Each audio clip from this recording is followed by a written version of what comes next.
Bienvenue à l'église Paris Espoir et Vie. Je suis Éric Mercantial, pasteur de cette église, et c'est une joie, un réel plaisir que de te retrouver pour notre culte en direct. Alors dans quelques instants, tu vas entendre la parole de Dieu, le message de Dieu pour ta vie, et je te retrouve immédiatement après.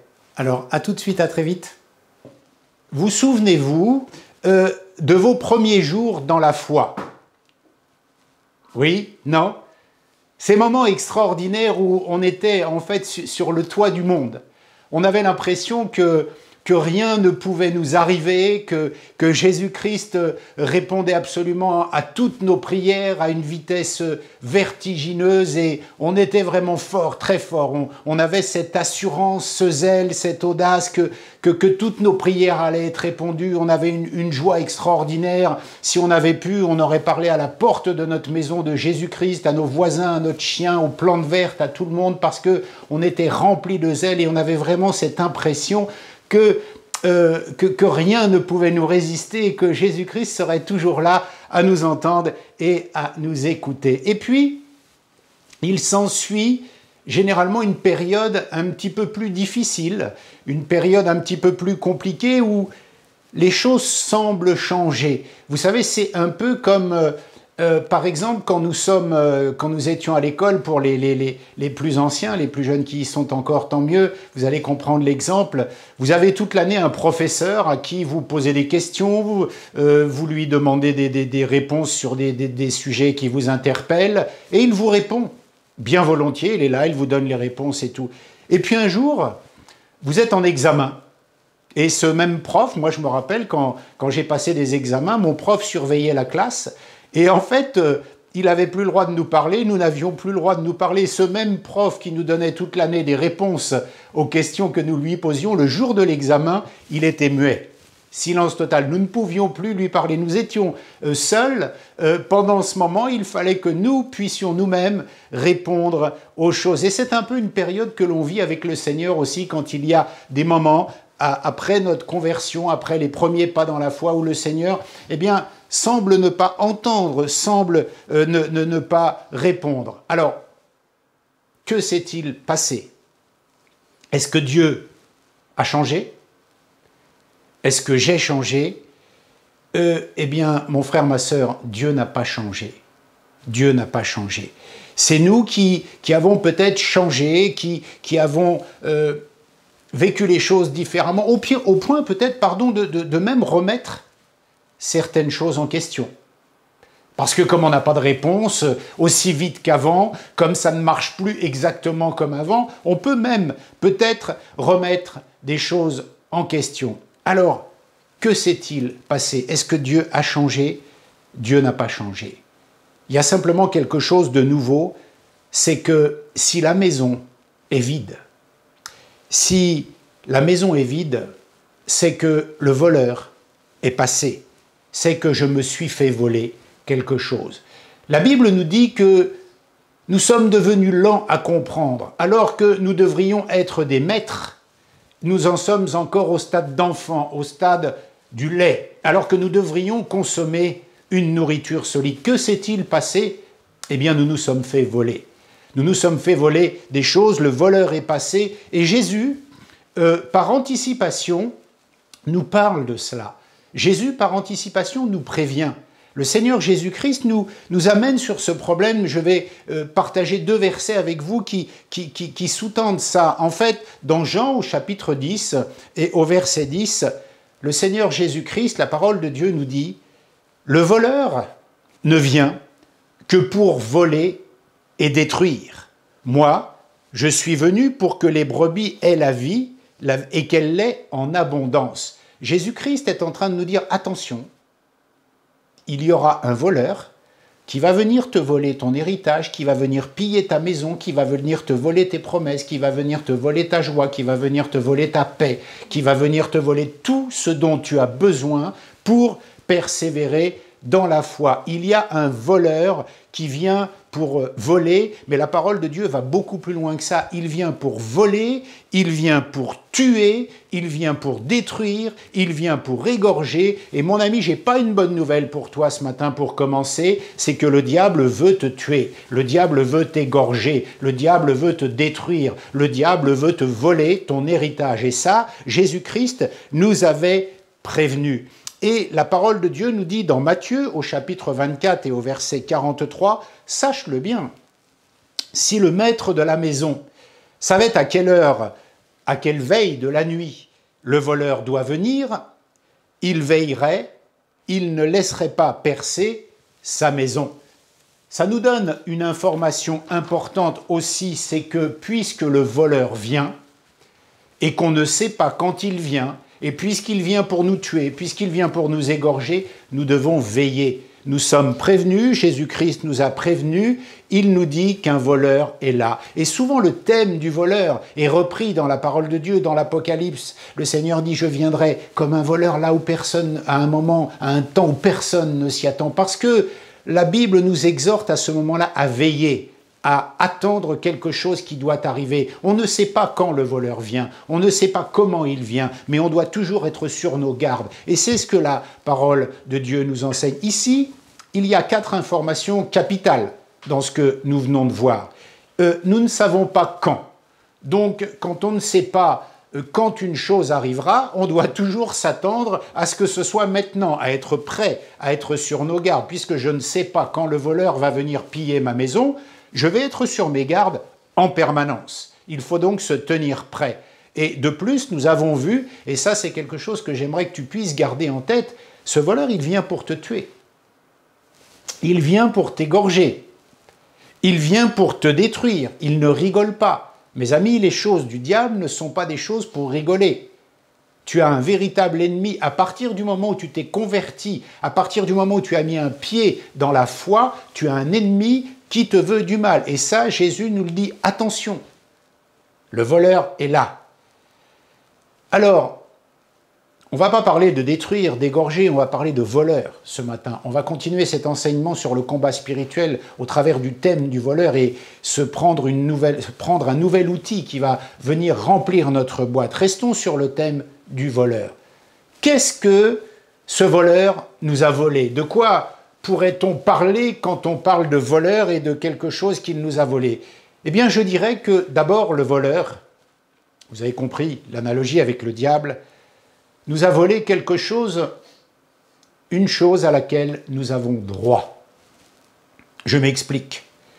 Selon les promesses de la parole de Dieu, nous avons droit à des choses et ces choses-là, pour certains, pour certaines, nous ne les avons jamais obtenues, alors qu'elles sont à nous, alors que c'est notre héritage. Ça, c'est un vol. Il y a plusieurs façons de voler. Il y a dérober quelque chose que l'on a, mais il y a aussi empêcher d'avoir quelque chose, une chose à laquelle on a droit. Si tu as le droit à quelque chose et que je viens te voler la possibilité que tu aies ce droit-là, je suis un voleur. Et le diable a fait ces choses-là dans la vie des croyants. Par exemple, certains se font voler leur salut. Certains se font voler la liberté qu'ils ont en Jésus-Christ, parce que le diable leur insuffle des fausses doctrines, une mauvaise compréhension. Certains se font voler leur paix, certains se font voler leur joie, certains se font voler leur guérison. C'est des choses auxquelles nous avons droit et que le voleur est venu et dans la tête de certains, il a volé ces choses. Qu'est-ce qu'on peut s'être encore fait voler? Toutes les promesses en Christ. Si on ne les obtient pas, c'est qu'on se les fait voler, puisqu'elles sont à nous, c'est notre héritage, et que tout est accompli, nous dit la parole de Dieu. Et on peut se les faire voler par des techniques de vol, par de l'aveuglement, par des tentations, par des faiblesses.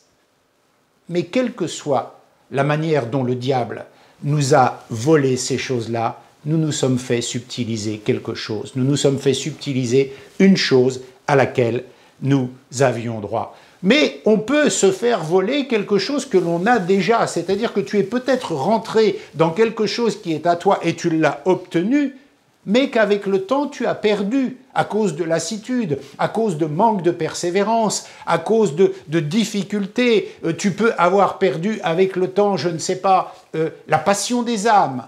Tu peux avoir perdu l'envie de prier. Tu peux avoir perdu l'envie d'aller à l'église, tu peux avoir perdu l'envie d'investir du temps pour le Seigneur, tu peux avoir perdu plein de choses que tu avais dès le départ. Donc ça, ce sont des choses que tu avais, mais que tu t'es fait dérober. Donc le voleur est venu. Il a pillé ta maison. Il t'a volé ce à quoi tu avais droit et il t'a volé ce que tu avais déjà. Et ça, c'est des choses capitales, des choses que nous devons comprendre et que nous devons emmagasiner parce que Dieu veut nous révéler comment tenir face à ces choses-là. Maintenant que nous avons établi un diagnostic, parce que je pense qu'au milieu de nous aujourd'hui, personne ne peut dire « Non, je ne me suis jamais rien fait voler, tout ce que j'avais dès le départ, je l'ai encore aujourd'hui ». Et personne ne peut dire « Non, non, je suis absolument rentré dans toutes les choses dans lesquelles je devais rentrer et j'ai mon héritage complet en Christ. Tout ce que Christ m'a promis, je l'ai obtenu. » Non, mon ami, nous nous sommes fait voler des choses dans un sens ou dans un autre. Soit nous les avons perdues, soit nous n'avons pas pu y rentrer. Alors, une fois que le diagnostic est posé, il faut faire un pronostic. Que va-t-il arriver avec ce diagnostic-là? Si nous ne changeons pas, si nous ne rentrons pas dans ce combat, eh bien jamais nous n'obtiendrons ce à quoi nous avons droit, ou jamais nous ne récupérerons ce que nous avons perdu. Donc il faut faire ce que font les médecins, maintenant engager une thérapie. On a posé un diagnostic, on a vu que ce diagnostic engageait un pronostic, et que maintenant il faut vraiment soigner cela. Il faut trouver des solutions, il faut trouver une thérapie. Alors, je te propose déjà ce matin trois versets que j'appellerais des versets ressources, afin que tu puisses garder à l'esprit ces paroles de Dieu qui vont nous aider. Tout d'abord, puisque l'on parle d'un voleur qui veut te tuer, qui veut te détruire, qui veut t'égorger, qui veut te faire du mal, j'aimerais te dire une parole que l'on trouve dans Luc au chapitre 12 et au verset 32. « N'aie pas peur, petit troupeau. Votre Père a choisi de vous donner le royaume. » Et ça, c'est un encouragement. Et ça, mon frère, ma sœur, ce matin, je prophétise sur ta vie, je prie, je confesse que si tu as peur, eh bien que cette peur s'en aille ce matin. Parce que ton Père a choisi de te donner le royaume, de te le donner. C'est un don que tu vas recevoir de la part de Dieu. Et ce matin, au nom de Jésus-Christ, je brise toutes les influences qui pourraient t'empêcher de recevoir ce don du royaume, parce que le Père a choisi de te donner le royaume. Et ce matin, au nom de Jésus-Christ, prends ce verset ressource, prends cette ressource de la parole de Dieu qui va te permettre de vivre cela. Je voudrais te donner un autre verset, ressource peut-être pour une autre personne qui rencontre un autre problème, une autre difficulté. La parole de Dieu dit dans Malachie au chapitre 3 et au verset 18 « Et vous verrez de nouveau la différence entre le juste et le méchant, entre celui qui sert Dieu et celui qui ne le sert pas. » Extraordinaire. Tu es peut-être en train de te dire, mais moi, ma vie de croyant, elle est un peu plate. On ne voit pas vraiment la différence. Et Dieu est en train de te dire, ne t'inquiète pas, tu vas de nouveau voir la différence entre le juste et le méchant, entre celui qui sert Dieu et celui qui ne le sert pas. Ah Seigneur, merci pour ce que tu donnes ce matin à mon frère ou à ma sœur. Merci pour cet encouragement. Et je voudrais te donner un troisième verset ressource, une troisième ressource pour gonfler en fait ta persévérance, ta foi, ton zèle. La parole de Dieu dit, c'est un verset que j'aime énormément, dans Joël au chapitre 2 et au verset 25, la parole de Dieu dit « Je vous remplacerai les années qu'ont dévoré la sauterelle, le grillon, le criquet, la chenille, ma grande armée que j'avais envoyée contre vous. » Ah, mon frère, ma sœur, qu'est-ce que la parole de Dieu est en train de te dire maintenant? La parole de Dieu est en train de te dire maintenant, c'est vrai, tu n'as peut-être pas eu l'héritage complet que tu devais avoir depuis que tu es croyant, que ce soit depuis longtemps ou depuis peu de temps. Il y a plein de choses auxquelles tu aurais dû avoir droit. Et ton héritage était bien plus grand que ça. Ton héritage était bien plus glorieux que cela. Tu aurais dû arrêter de boire du lait, de manger de la nourriture solide. Et tu as perdu du temps. Tu n'as pas vécu toutes les expériences extraordinaires auxquelles je t'appelais, parce que Dieu nous appelle à vivre des expériences extraordinaires. Ces expériences, tu n'as pas pu les vivre et tu es dans le regret, tu es dans la tristesse, tu es dans la peur, tu es dans la crainte. Et Dieu te dit, je te rendrai les années qui ont été volées par le voleur. Je te rendrai les années, toutes les expériences que tu n'as pas faites, toutes les parts d'héritage que tu n'as pas obtenues, je te les rendrai. Je te les rendrai et je te les rendrai au centuple. Alors mon ami, mon frère, ma sœur, prends courage ce matin parce que ce sont de véritables versets, ressources de la part de Dieu pour t'encourager ce matin à persévérer. Je te rendrai les années qui t'ont été volées. Et tu sais comme moi qu'il peut y avoir plein d'événements. Tu te dis, oh là là, quel regret sur cette situation. Maintenant, j'ai perdu telle et telle chose. Jamais ce sera comme avant. Jamais je ne pourrai retrouver ce temps-là, cette joie-là, ou cette personne, ou cet objet, ou ce sentiment. C'est applicable à beaucoup de choses. Et Dieu te dit ce matin, je te rendrai ce que tu t'es fait voler. Parce que le voleur vient pour dévorer, pour tuer, pour piller, pour égorger, je te rendrai cela. Et mon frère, ma sœur, ce matin, prends ces munitions. Prends ces munitions spirituelles que la parole de Dieu est en train de te donner, parce que nous avons parlé du monde invisible mercredi lors de l'enseignement, mais mets les pieds dans le monde invisible pour reprendre ce qui est à toi et ce que Jésus-Christ te dit. Jésus te dit, attention, je t'avais prévenu, ces choses arriveraient. Tu as quelqu'un qui te court après pour te nuire et tu t'es peut-être déjà fait voler toutes les choses que nous venons de citer, mais moi je te les rendrai. Prends courage, petit troupeau, je te donnerai le royaume. Ah, merci Seigneur. Alors on continue, puisque nous sommes à peu près d'accord sur le constat. Le vol, il a vraiment été constaté. À moins que quelqu'un puisse me dire « Non, non, je ne me suis pas fait voler quoi que ce soit », nous pouvons, avec humilité, avec simplicité, avec objectivité, dire « Oui, c'est vrai, nous nous sommes fait voler des choses et nous avons des regrets. » Alors la Bible nous dit « Eh bien, tu peux porter plainte. Tu peux porter plainte. » Je ne sais pas, oui, je pense que la majorité d'entre nous avons eu l'occasion de porter plainte. C'est quand même une vraie galère. Je ne sais pas si vous avez en tête le processus d'une plainte, et bien souvent, on ne va même pas jusqu'au commissariat pour porter plainte quand on se fait voler quelque chose, tellement c'est fastidieux. Tu te fais voler quelque chose. C'est déjà un premier désagrément. Tu dois te déplacer, faire la queue, attendre que la file te permette d'accéder. Et quand tu vois l'officier qui enregistre ta plainte, qui ira peut-être au tribunal ou pas, il te pose tout un tas de questions. Et en gros, tu dois prouver que la chose que tu t'es fait voler, c'est bien vrai, c'est bien à toi, parce que tu devras fournir des factures, des preuves d'achat, des choses comme ça. Et tu n'es pas sûr qu'on donnera suite à cette enquête ou que tu pourras récupérer. C'est une vraie galère. Et je parle volontairement de plainte parce que le langage biblique autorise souvent ces termes juridiques et nous avons un langage biblique, un langage juridique, pardon, dans la parole de Dieu. Mais porter plainte devant notre Dieu, c'est pas du tout la même chose que devant les hommes. Porter plainte devant notre Dieu pour récupérer quelque chose qu'on nous a volé, c'est pas du tout la même démarche que devant les hommes, parce que la Bible dit, d'abord, nous avons un avocat auprès du Père, c'est Jésus-Christ le juste. Et mon ami, c'est pas l'avocat, pardonne-moi l'expression, l'avocat miteux qu'on va te déléguer d'office pour défendre ton affaire et qui, en gros, on a un petit peu rien à faire de tes problèmes, il est juste là parce qu'il est payé à la quantité et il ne va pas trop se décarcasser pour ton histoire. Là, tu as celui qui est mort pour toi, qui va s'occuper de ton affaire.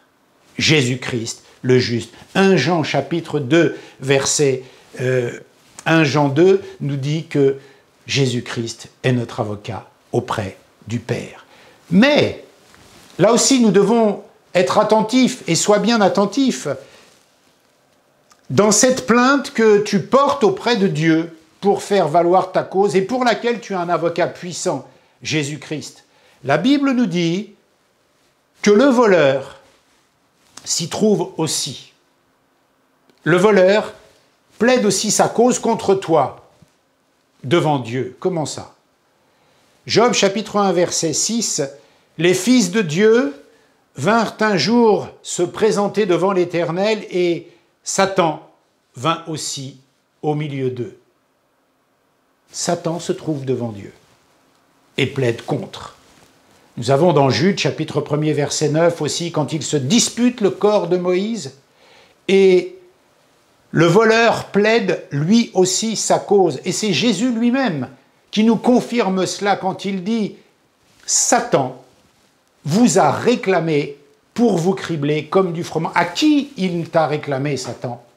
À qui il t'a réclamé pour te cribler comme du froment? Ça veut dire que devant Dieu, il y a deux voix qui peuvent s'élever.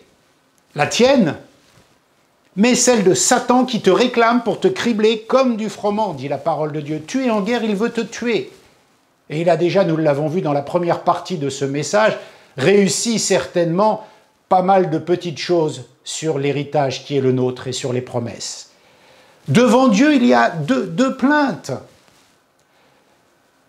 Genèse, chapitre 18, versets 20 à 33, Sodome et Gomorrhe.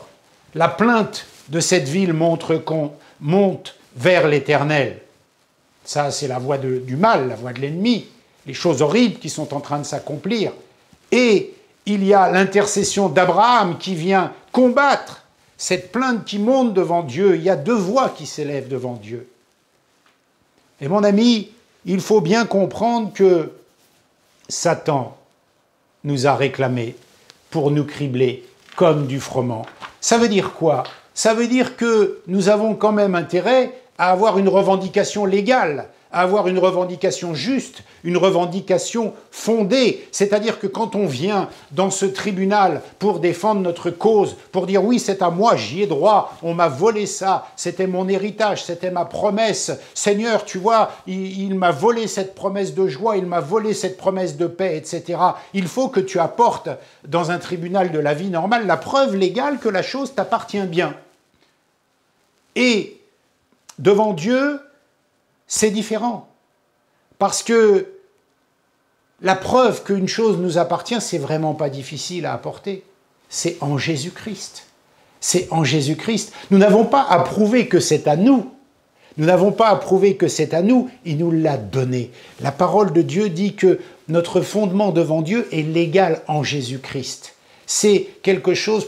C'est une chose pour laquelle Christ est mort et qu'il nous donne. Lisons Romains, chapitre 8, verset 32. « Lui qui n'a point épargné son propre Fils, mais qui l'a livré pour nous, comment ne nous donnera-t-il pas aussi toutes les choses avec lui? Qui accusera les élus de Dieu? C'est Dieu qui justifie. Qui les condamnera? Christ est mort bien plus. Il est ressuscité, il est à la droite de Dieu et il intercède pour nous. » Notre facture, quand nous venons dire « mais c'est à moi, je vous assure, je vous apporte la preuve que cet objet, cette maison, cette chose qu'on m'a volée, elle est à moi », les assurances vont te demander une facture. Mais là, devant le tribunal de Dieu, devant Dieu, tu as le sang de Jésus-Christ. Le sang de Christ, c'est ta facture. Le sang de Christ, c'est ta preuve. Le sang de Christ, c'est la preuve que ça t'appartient. Le sang de Christ, c'est ton droit légal pour dire « j'y ai droit, c'est à moi ». On me l'a volé, on veut me le voler, mais Père céleste, c'est à moi, c'est au nom du sang de Jésus-Christ que je le revendique parce que c'est à moi et je ne peux pas me faire voler cela, c'est mon héritage, c'est à moi, c'est mon dû. En Jésus-Christ, pas parce que je suis bien, pas parce que je suis meilleur que les autres, pas parce que je suis plus fort que les autres, c'est parce que Christ est mort pour moi et c'est à moi. Et si Satan me réclame, si Satan réclame cela, eh bien Christ dit « prenez courage, j'ai vaincu le monde ». Satan vous a réclamé pour vous cribler comme du froment. C'est vrai qu'il intercède contre nous, qu'il prie contre nous, qu'il réclame des choses contre nous. Mais la parole de Dieu dit, prenez courage, j'ai vaincu le monde. Prenez courage, il vous a réclamé pour vous cribler, mais moi, j'ai vaincu le monde. Alors, si Dieu, pour que nous ayons droit à ces choses, n'a pas hésité à laisser Jésus-Christ, son Fils, ce qu'il avait de plus cher, être sacrifié, une fois que ce sacrifice est accompli, comment ne nous donnera-t-il pas ce qui revient avec ce sacrifice? C'est impossible. C'est impossible. Et notre demande, si elle est conforme au nom de Jésus-Christ, a un poids énorme. Jésus-Christ dit, jusqu'à présent, vous n'avez rien demandé en mon nom. Mais quand on demande au nom de Jésus-Christ, dans la vérité du nom de Jésus-Christ, Dieu ne peut pas refuser. Puisque tout ce qu'il avait de plus cher, il l'a donné, à savoir son Fils. Donc les promesses qui sont attachées à cela, c'est obligatoire qu'il les donne. C'est obligatoire qu'il les accorde. Parce que tout ce qu'il avait de plus cher, il l'a donné pour que nous ayons ces choses-là. Alors, nous voici maintenant rendus à l'étape capitale, qui nous intéresse bien souvent. Comment? Le fameux comment. Comment récupérer ce que le diable nous a volé, selon ce que nous venons de voir? Et je vais faire un petit peu de teasing, je vais vous dire le comment, bien sûr, mais il y aura une suite à ce message la semaine prochaine qui nous permettra de rentrer plus en détail dans le comment. Mais j'aimerais que nous commencions à aborder cet aspect de comment récupérer ce qui a été volé. Qu'est-ce que la Bible nous enseigne comme technique de combat rapproché, comme technique de commando, pour pouvoir récupérer ce que le diable nous a volé? Et dans cet aspect du combat spirituel, il y a deux positions. La Bible nous donne des enseignements. Il y a premièrement, il y a le diable, l'ennemi, dans le camp de Dieu. C'est ce qu'on va appeler l'interdit. C'est-à-dire que l'ennemi est à l'intérieur du camp de Dieu. C'est un passage que je vais te lire dans Juges, au chapitre 7 et au verset 10.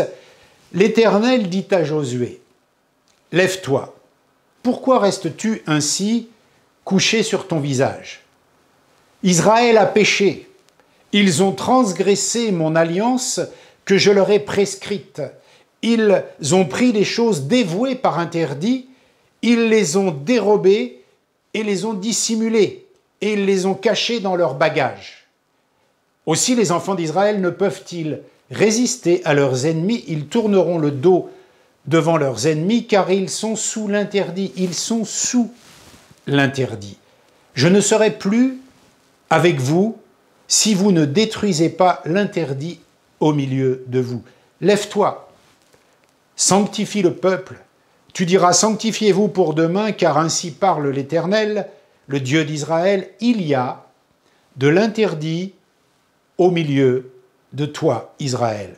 Tu ne pourras résister à tes ennemis jusqu'à ce que vous ayez ôté l'interdit au milieu de vous.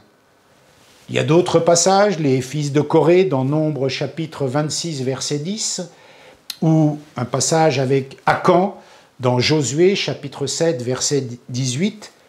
Que nous dit la parole? La parole de Dieu nous dit que pour récupérer ce que l'ennemi nous a volé, il y a d'abord une technique que nous développerons la semaine prochaine, mais que nous abordons là pour commencer à réfléchir dessus. Il y a d'abord une technique, c'est d'enlever du camp de Dieu tout ce qui est de l'ennemi. Ça veut dire que dans nos vies personnelles, dans nos vies de foi, dans nos vies d'église, aujourd'hui, nous sommes peut-être sous la coupe de ce voleur, nous sommes peut-être victimes de nous être fait voler des choses auxquelles nous avions droit. tout simplement parce qu'il a réussi à pénétrer à l'intérieur de notre camp. Il a réussi à s'introduire dans nos vies. Il a réussi à avoir un dépôt dans ma vie personnelle, dans mon cœur, dans mes pensées, dans mes relations, dans mon assemblée, dans mon travail, dans ma famille, dans mes amis, partout. Ça veut dire que si tu veux récupérer ce qui t'a été volé, la Bible te donne un enseignement qui est assez fourni dans la parole de Dieu en te disant il y a une première façon de commencer ce process de récupération, c'est d'enlever l'interdit qui est dans le camp de Dieu. C'est-à-dire qu'aujourd'hui, tu es le temple du Saint-Esprit, tu es un enfant de Dieu, tu es croyant, tu es chrétien, tu obéis à la parole de Dieu. Il ne peut pas y avoir en toi, dans ta vie, quelque chose qui appartienne à l'ennemi, quelque chose qui soit identifié comme étant quelque chose du camp de l'ennemi. Ça, c'est le premier point. Et je prie ce matin que le Saint-Esprit se transforme en nettoyeur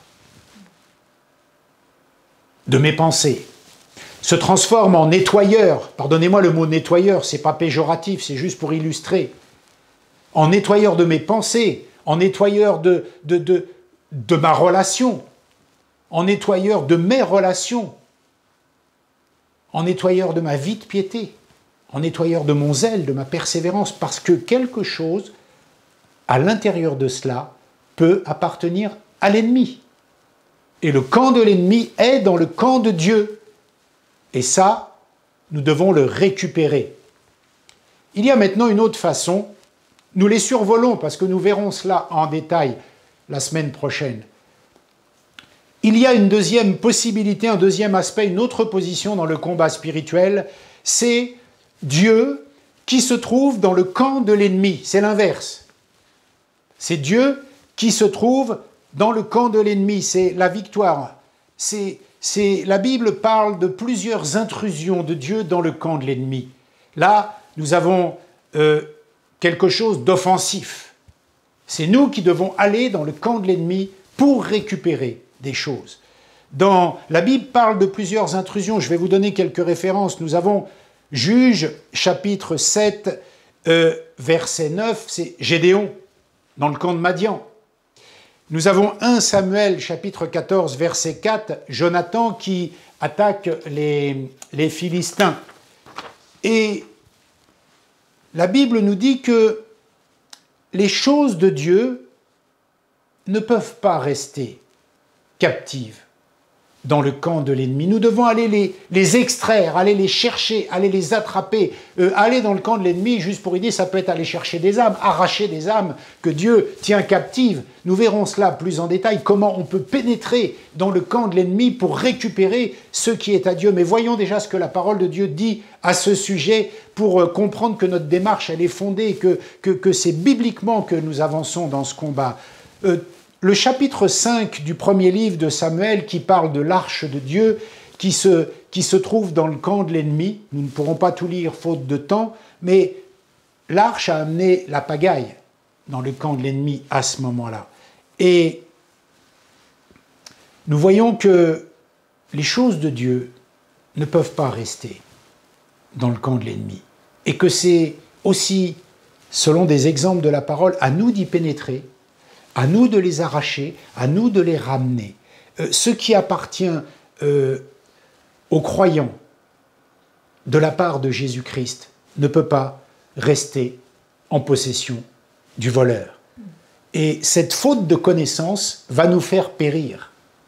Si nous ne rentrons pas dans le comment arracher, extirper les choses qui ont basculé, qui sont à Dieu, c'est-à-dire au Seigneur, mais qui sont dans le camp de l'ennemi, selon ce que la parole nous enseigne, ou alors les choses qui sont de l'ennemi à l'intérieur du camp de Dieu, eh bien, si nous n'avons pas cette connaissance de comment rentrer en combat, comment aller chercher, comment aller récupérer, comment extraire, comment extirper ça, eh bien, nous allons périr. Nous allons périr. parce que nous ne goûterons pas ce à quoi nous devons goûter, nous ne rentrerons pas dans ce à quoi nous sommes appelés, ou alors nous ne vivrons pas ce que nous avons déjà vécu, alors que nous devrions aller de plus en plus, eh bien, quelquefois nous sommes au status quo. C'est pour ça que la Bible dit, mais vous couriez si bien, mais qu'est-ce qui vous est arrivé? Normalement, ça doit progresser de plus en plus. Normalement, vous devriez grandir en maturité de plus en plus, et vous en êtes revenu au lait, alors que vous devriez être des maîtres. C'est bien l'enseignement de la parole de Dieu qui nous dit, mais comprenez que ça doit aller de mieux en mieux. Vous devez être de plus en plus fort, de plus en plus mûr, de plus en plus mature, de plus en plus spirituel. Or, vous régressez ou vous n'avancez pas. Qu'est-ce qui se passe? Et l'Esprit de Dieu est en train de nous dire maintenant, c'est à cause de ce combat spirituel où il faut récupérer ce qui a été volé, où il faut enlever ce qui est à l'ennemi dans ton camp, où il faut aller chercher ce qui est à l'ennemi dans le camp de Dieu. Parce que c'est arracher des âmes, c'est plein de choses que nous allons voir aussi dans l'étude de la semaine prochaine.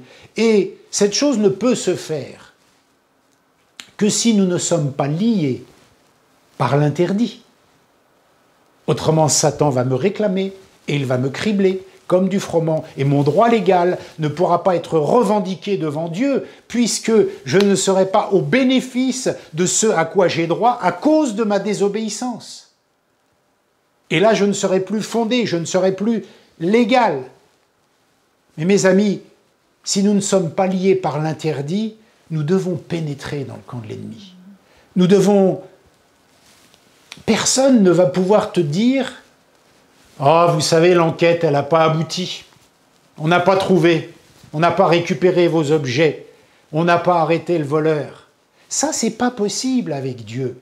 Si tu es légal, si tu es fondé en Christ, si tu es lavé, purifié par le sang de Jésus-Christ, ton droit est légal. Tu as un avocat auprès du Père, Jésus-Christ le juste, et il te rendra les choses, il te donnera les choses. Et même si Satan vient réclamer, Dieu le fera taire parce que ta cause est juste. Elle est au nom du Fils de Dieu, au nom de Jésus-Christ. Et rien ne peut s'opposer à cela. C'est pour ça que Jésus dit, prenez courage. J'ai vaincu le monde. Mais à l'intérieur de cette victoire, il y a une position de ta part en Christ. C'est pas juste une victoire et toi tu dis j'ai la victoire. Non, c'est ta position en Christ qui te donne, qui te permet de goûter, d'accéder à cette victoire. Mais si tu es lié par l'interdit, si l'interdit est dans ton camp, tu ne peux pas aller chercher quoi que ce soit. Tu ne peux pas prétendre à un combat et tu ne peux peut-être que te faire voler, que régresser, que perdre. Mais les choses ont été retrouvées il y a 2000 ans à la croix de Golgotha. C'est notre droit légal. Il y a 2000 ans, ce vol, cette imposture, cet aveuglement s'est arrêté parce que Christ est mort et il nous donne les choses en héritage selon son sacrifice. Et c'est cette victoire-là dont nous devons être conscients.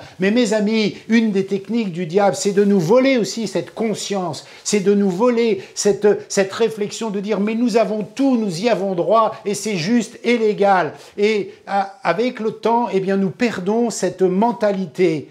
Et Christ, ce matin, veut nous rappeler, par la puissance du Saint-Esprit, que c'est à nous, que nous pouvons rentrer dans ce combat-là et que nous devons aller de mieux en mieux, de grâce en grâce, de gloire en gloire, de victoire en victoire. Et c'est pas du positivisme, c'est pas du développement personnel, c'est pas juste « oh, ça va être génial la vie avec Christ, il va rien ». Non, c'est pas ça la maturité spirituelle, c'est grandir spirituellement. Plus tu grandis spirituellement, plus tu t'éloignes de cette terre, plus tu t'élèves en Jésus-Christ. Plus tu grandis spirituellement, plus il t'arrive des choses peut-être difficiles, mais plus tu es vainqueur en Christ. Plus tu grandis spirituellement, plus tu vois le ciel s'ouvrir et plus tu as hâte d'aller au ciel. Parce que Paul dit « la mort m'est un gain ». Lui, il est carrément en train de dire « ah, je préférerais mourir que d'être là ».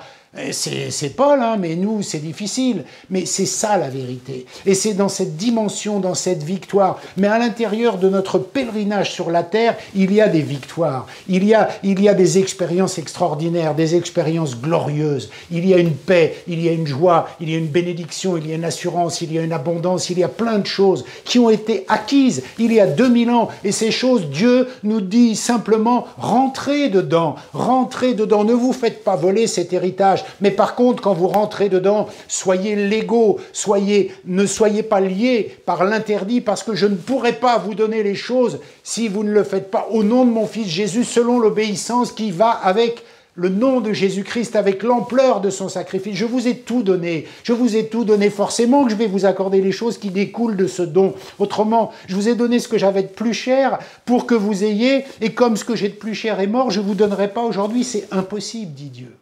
C'est impossible. Il y a 2000 ans, ces choses-là ont été récupérées pour nous. Alors, au pire, après cet enseignement, ce début d'enseignement de ce matin, puisque nous aurons une suite la semaine prochaine, au pire, on va se dire, bon, j'avais pas tout compris, merci Seigneur. Mais maintenant le voile est levé. Maintenant le voile est levé. Que dit Romains chapitre 8, verset 35 ? Qui nous séparera de l'amour de Christ ? Qui va maintenant t'empêcher de croire que Christ est ta paix, Christ est ta joie, Christ est ton assurance ? Qui va te séparer de ça ? La Bible continue, sera-ce la tribulation ? Ou l'angoisse, ou la persécution, ou la faim, ou la nudité, ou le péril, ou l'épée, qui va nous séparer ? Et il y a quelque chose d'extraordinaire, parce que c'est vrai que si on lit le verset comme ça, on se dit « Ah oui, mais attends, c'est bien, mais si demain j'ai faim, j'ai la persécution, oui, ça va me séparer. » Mais Christ dit quelque chose d'extraordinaire. « Je vous donne un commandement nouveau, aimez-vous les uns les autres. » Mais ce n'est pas valable que pour l'amour. Il nous donne aussi, dans tout ce qu'il nous demande de faire, la capacité de. Quand il nous dit « qui vous délivrera », en fait, il y a déjà le don de la délivrance à l'intérieur du « qui vous délivrera ». Vous comprenez la puissance de cette affirmation ? Mais nous ne pouvons y rentrer dans le camp de Dieu que si nous ne sommes pas liés par les choses de l'ennemi. Alors maintenant, il va nous falloir développer la mentalité qu'on pourrait appeler de récupérateur, d'aller récupérer. Je ne parle pas des récupérateurs de ferraille, les ferrailleurs, hein. Non. Cette mentalité de récupérateur, cette mentalité de se dire il y a obligation de restitution du droit légal qui est le mien. Il y a obligation de restitution de ce qui m'appartient en Jésus-Christ.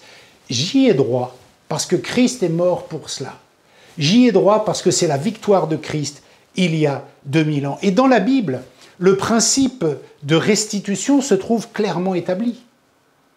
Le principe de restitution se trouve clairement établi. Et c'est pourquoi Jésus-Christ, à la croix, fera la restitution pour le péché des humains. Alors, c'est sur la base de cette remise de dette qu'un nouveau départ est possible.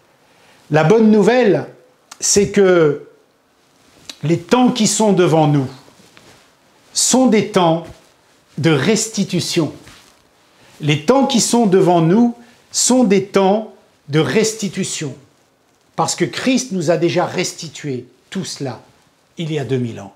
Au lieu de s'apitoyer sur nous-mêmes, au lieu de rester bloqués sur le passé, sur les échecs, nous avons la certitude de récupérer les choses, parce que nous ne sommes pas dans le camp du vaincu. Nous sommes dans le camp du vainqueur. Est-ce que ça veut dire que tu n'auras pas d'épreuve ? Non. Est-ce que ça veut dire que tu ne tomberas pas ? Non. Est-ce que ça veut dire que tu vas avoir une vie parfaite, pleine de joie et de paix ? Non, pas au sens où tu l'entends. Mais à l'intérieur de ça, à l'intérieur de toute cette description, tu es dans le camp du vainqueur. Tu n'es pas dans le camp du vaincu. Que Dieu soit béni. La semaine prochaine, nous verrons plus en détail des outils concrets pour aller récupérer ce qui nous a été volé ou pour rentrer dans le camp de Dieu. Que Dieu nous bénisse, que le Seigneur nous aide, et j'ai la conviction qu'en ce moment, si tu es attentif au message, eh bien Dieu te donne de sérieuses munitions, de sérieuses cartouches pour pouvoir avancer. Amen. Bon retour parmi nous.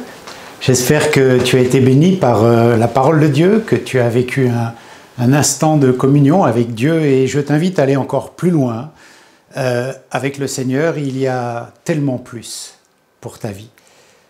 Rejoins-nous, abonne-toi à la chaîne YouTube, visite notre page Facebook ou le site internet, c'est juste en dessous. À très vite pour la suite.